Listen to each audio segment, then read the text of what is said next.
ఎవరైనా సరే చిరంజీవి నువ్వు ఏం సాధించావు అంటే అఫ్ కోర్స్ నా అభిమానులు నేను ఎప్పుడు అంటుంటాను, వాళ్ళు లేనిదే నేను లేను, నేను లేనిదే వాళ్ళు లేరు.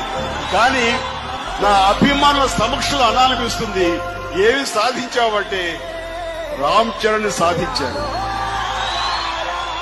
ఎక్కడైనా సరే కొడుకుని ప్రమోట్ చేయాలి, కొడుకుని ఒక స్టార్ గా ప్రజలకు దగ్గర చేయాలి అని చెప్పేసి ఏ తండ్రైనా ప్రయత్నిస్తాడు. కానీ ఇక్కడ నా బిడ్డ నా కోరికను తీరుస్తూ